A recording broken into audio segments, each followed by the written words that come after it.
Ok, chers étudiants, maintenant nous sommes à la leçon 4, cadre juridique et institutionnel sur l'environnement, l'eau et la forêt.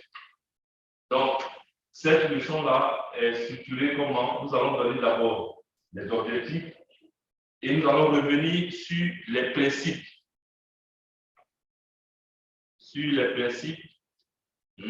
Au niveau du droit environnemental. Et ces principes-là, nous allons les classer en principe d'anticipation, en principe de réparation et en principe transversal. Et après, nous allons voir tout ce qui est cadre juridique en Côte d'Ivoire, c'est-à-dire au niveau de la Constitution, où parlons de la protection de l'environnement. Les autorités compétentes pour édicter les normes en matière de protection de l'environnement. Tout ce qui est texte législatif, réglementaire et convention internationale. Parce que la Côte d'Ivoire a signé, mais aussi ratifié plusieurs conventions internationales. Donc, ici, il faut faire la différence entre la signature d'une convention et la ratification d'une convention. Et nous allons parler du cadre institutionnel, c'est-à-dire quelles sont les institutions que la Côte d'Ivoire s'est dotée pour pouvoir protéger son environnement. Et enfin, nous allons voir ici juste la structure au niveau du code de l'environnement. Et vous, maintenant, vous pouvez travailler sur le code forestier ou le code de l'eau. Donc, au niveau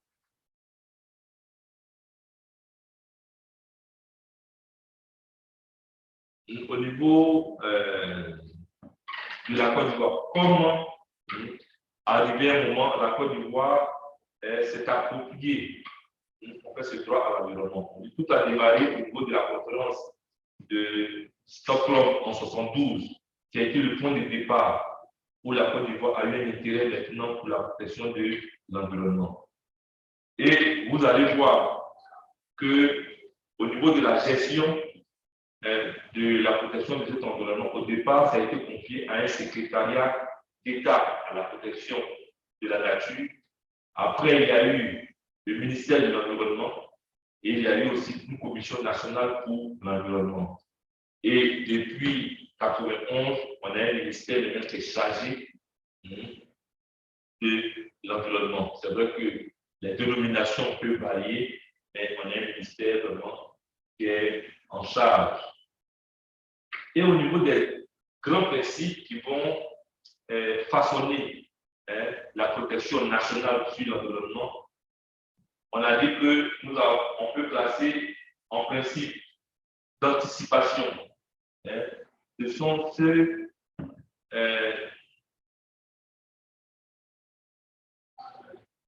sont des principes auxquels on se réfère prioritairement en amont de l'activité qui sera susceptible de pouvoir endommager l'environnement. Donc, on va parler des principes d'anticipation. On a le principe de prévention et le principe de précaution. Au niveau de tout ce qui est principe, donc on rappelle prévention, intervention en amont de l'événement environnemental susceptible de perturber un équilibre écologique. Donc, nous avons l'étude d'impact et les procédures d'autorisation. Donc, on va voir que si on est sûr qu'une activité va perturber l'équilibre écologique, donc, pour pouvoir protéger notre environnement, on va avoir soit des études d'impact en fonction de l'ampleur de l'activité, on a soit des études d'impact d'abord, où on a une autorisation pour pouvoir faire cette activité-là. Au niveau des principes de réparation, on s'appuie souvent sur le principe du pollueur-payeur. On va dire quoi? Celui qui pollue le plus doit payer, doit essayer de réparer. Donc ça, c'est le principe de réparation. Et on a les principes transversaux, tout ce qui est information, participation et coopération. Donc, ici, au niveau du cadre juridique sur la protection de l'environnement en Côte d'Ivoire, nous allons voir que la Constitution ivoirienne de 2016, notamment en ses articles 27 et 40, va prôner en fait la protection de l'environnement. Dans l'article 27, dit ceci: le droit à un environnement sain est reconnu à tous sur l'ensemble du territoire national. Et l'article 42 poursuit en disant que la protection de l'environnement et la promotion de la qualité de vie sont un devoir pour la communauté et pour chaque personne physique ou morale. Donc, on voit que déjà dans votre constitution, le législateur a déjà introduit déjà la protection de l'environnement. Donc, au niveau des autorités qui ont compétence pour édicter les normes en matière de protection de l'environnement, on pourra citer le Parlement et le gouvernement. Mais à côté des autorités-là, nous pouvons avoir aussi les préfets, les sous-préfets, c'est-à-dire les autorités déconcentrées, mais aussi les autorités décentralisées, à savoir les mairies et les régions. Donc, je rappelle, donc, la Constitution va donner pouvoir au Parlement, c'est-à-dire et au gouvernement, de pouvoir édicter en fait des normes ou des lois en matière de protection de l'environnement. Mais aussi les autorités administratives, à savoir les autorités déconcentrées. Quand on parle d'autorités déconcentrées, ça c'est au niveau des préfets, des sous-préfets, et des autorités décentralisées, des maires, conseils généraux, elles pourront aussi édicter des lois spécifiques à leur régime. Donc, ici, quand vous allez prendre votre cours, vous allez voir au niveau des tests législatifs, on a la loi. Bon, on le met ici aussi, vous allez voir.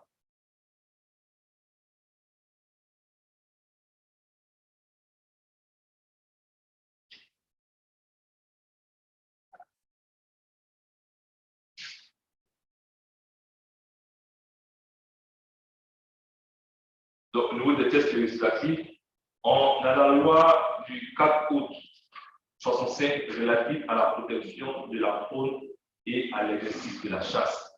Bon, ça c'est un peu un copier-coller de la loi française, mais nous avons essayé d'adapter ça aussi. En 65 aussi, on a eu un code forestier qui a été révisé en 2014. Maintenant, le code forestier qui est en vigueur, c'est le code forestier de 2014, mais qui cherche aussi, on cherche à réviser ce code-là.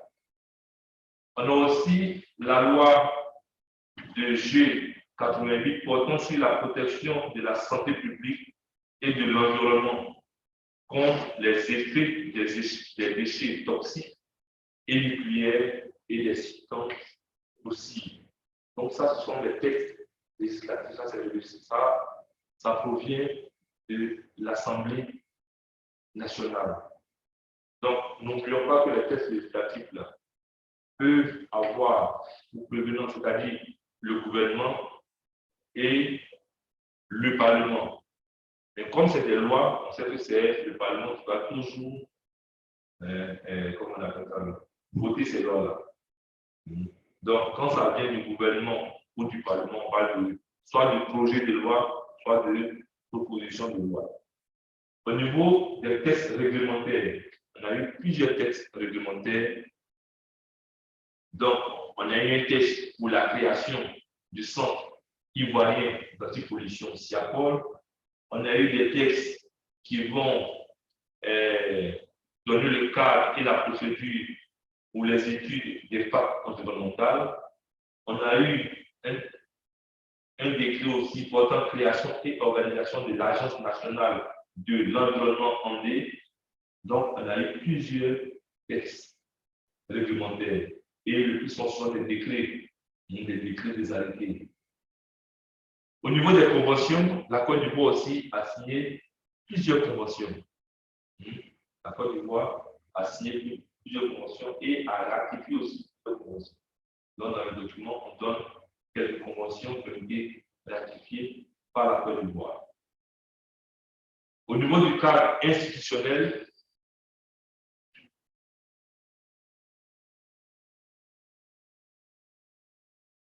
donc, nous avons déjà le ministère de l'Environnement et du Développement durable à l'initiative et à la responsabilité au titre de l'environnement. Donc, on donne ici les prérogatives de ce ministère, le cahier de charge, donc planification et contrôle de la politique en matière d'environnement, d'évaluation, des plans, mise en œuvre du code de l'environnement et de la législation en matière de protection de la nature et de l'environnement, gestion et suivi des projets financés par le Fonds de l'environnement mondial, mise en place des services environnementaux du réseau des parcs. Donc, on a le cahier de charge du ministère de l'Environnement. Au niveau des structures qui sont rattachées au ministère de l'Environnement, nous avons 5 directions nationales: planification et évaluation, politique et stratégie, protection de la nature, cadre de vie et tout ce qui va être affaires administratives et financières. Donc, le ministère de l'Environnement compte en son sein 3 organismes autonomes, à savoir l'ANDE, le SIAPOL et l'OIPR. Donc, vous allez voir ici dans le coup, on a donné les différents cahiers de charge de ces organismes-là. Donc, l'ANDE, quelles sont ses attributions? Au niveau du SIAPOL, quelles sont ses attributions aussi? Au niveau de l'OIPR, Office ivoirien des parcs et réserves, des attributions.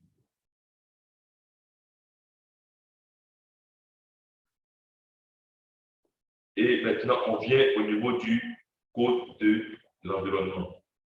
Donc, au niveau du code de l'environnement, on donne un peu comment ce code-là a été structuré, et ce code-là s'appuie sur quel concept et quel principe.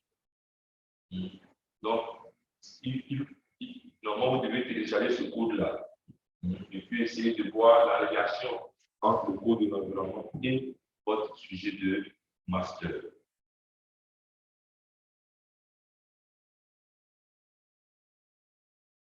S'il y a des préoccupations, ceux qui sont en ligne, Cécilia vient d'arriver. Cécilia. Oui, monsieur, je suis là. Oui. Monsieur, ça va pour le moment. Ça va pour le moment. D'accord. Oui, monsieur. Voilà. Comme tu viens d'arriver, je disais à vos amis, j'ai posé la question. Tu sais faire la différence entre le principe de précaution et le principe de prévention?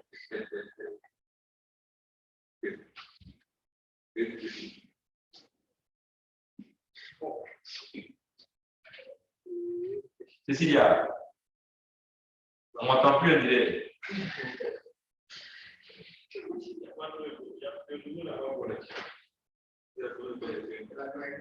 C'est bien, on est en train de voir rapidement. Mais Cécilia, on ne m'entend plus, André. À un moment, il y aurait Kokora, normalement, maintenant, il n'y a pas de souci maintenant pour la différence entre le principe de prévention et le principe de précaution. C'est ça? Monsieur Dio et Monsieur Kokora. Monsieur, le son, ça s'entrecoupe, mais je n'ai pas bien saisi la question. Non, en fait, je demandais et à Cécilia de me rappeler combien bien de se connecter, de me rappeler en fait la différence fondamentale entre ces deux principes-là, prévention et précaution. Mais je dis, vous maintenant, vous savez la différence-là. Voilà. Oui, ça c'est vrai. OK. Monsieur Kokora, je ne l'entends pas et je ne sais pas si c'est connecté et puis il fait quelque chose. Monsieur Kokora, si vous êtes en ligne, il faut vous signaler. Oui, docteur, je suis là. Ok, d'accord. Donc, j'espère que pour la différence entre principe de précaution et de prévention, il n'y a plus de soucis. Monsieur Kokora, Oui, monsieur, ça va. ça va. Miss Cécilia,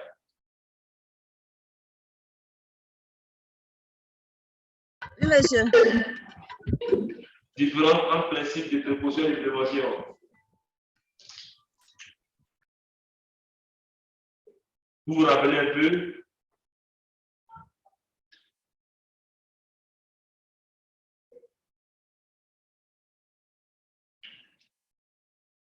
Donc, si vous ne vous rappelez pas, il faut bien revoir le cours. Parce que j'ai posé la D'accord, monsieur. Voilà, parce que j'ai posé la question en ligne. Personne n'a trouvé. En présentiel, personne n'a trouvé. Donc, je me suis dit, pour vous aider, je vais faire une évaluation écrite même, sur table, voilà, avec quelques questions, mais document autorisé. Voilà, je n'ai pas trop fatigué, mais avec le document autorisé. Et les questions là vont toucher un peu, bon, j'espère, chaque leçon. Donc, pour la première leçon, il y aura une série de questions. Deuxième leçon, troisième leçon, quatrième leçon et cinquième leçon. Donc, ici, nous sommes en train de voir maintenant au niveau du code de l'environnement. Donc, on a lu le code de l'environnement vise à protéger les sols, les sous-sols, à établir les principes fondamentaux destinés à gérer et à protéger l'environnement, à améliorer les conditions de vie des différents types de populations, à créer les conditions d'une utilisation rationnelle et durable des ressources, à garantir à tous les citoyens un cadre de vie écologiquement sain et équilibré, et enfin à veiller à la restauration des milieux endommagés.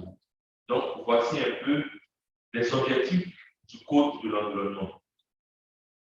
Et le Code de l'environnement aura un domaine d'application.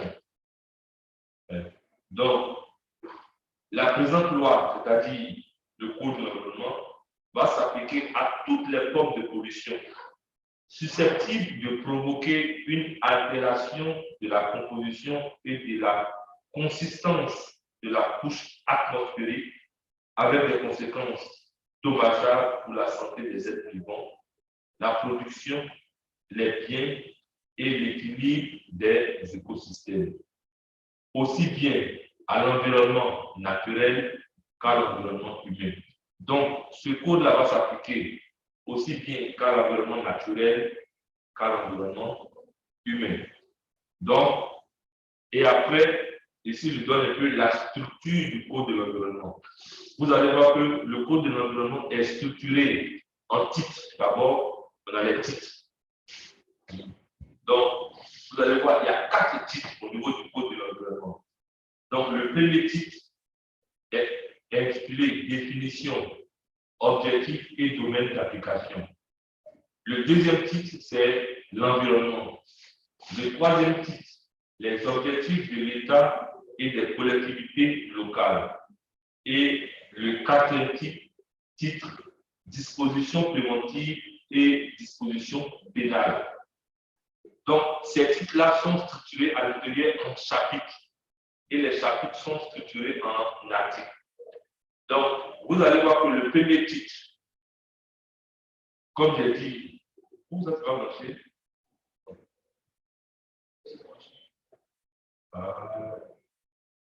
Donc, je vais mettre ici, là vous allez voir.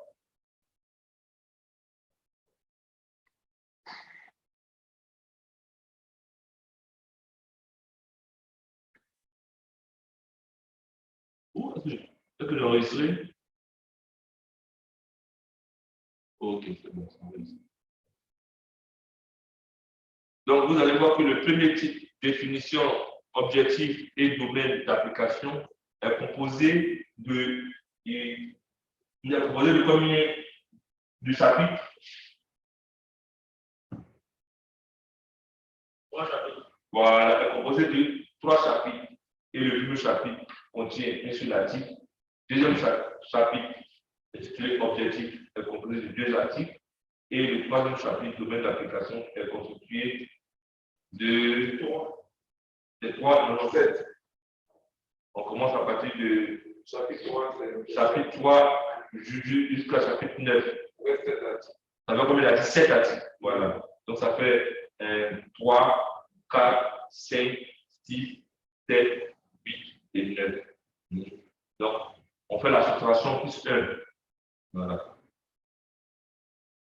Donc, voici un peu comment est structuré. Donc, ça, je peux vous demander de faire un résumé ou aussi le code de l'eau et puis le code de l'environnement. Mais ce que je vais vous demander, c'est de faire la relation, votre sujet, convention internationale et législation nationale. C'est bon? C'est-à-dire, mettez en rapport votre sujet. Vous partez déjà des ODD. Et puis vous montrez comment votre sujet est en relation avec tout ce qui est convention du développement. On peut prendre convention sur le changement climatique ou bien sur la protection des forêts en relation avec votre sujet et en relation aussi avec soit le code de l'eau, soit le code de l'environnement, soit le code forestier ou les 3 ensemble. Donc, vous prenez votre sujet et puis vous voyez parce que normalement, chaque sujet a pour objectif de protéger l'environnement. Donc, c'est des études que nous faisons pour pouvoir protéger l'environnement. Soit on montre comment l'urbanisation se fait, mais ça doit se faire en respectant l'environnement. On montre qu'il y a tel pourcentage de déforestation, tout ça, c'est pour protéger aussi la forêt. On montre que l'agriculture n'est pas faite de manière intelligente, donc il y a production de gaz à effet de serre. Donc tout ça, c'est dans l'objectif de pouvoir préserver l'environnement. Donc vous devez mettre en relation. Maintenant, nous allons voir la dernière leçon concerne tout ce qui est étude d'impact. Étude d'impact et audit environnemental. Donc, je reviens tout à l'heure dessus.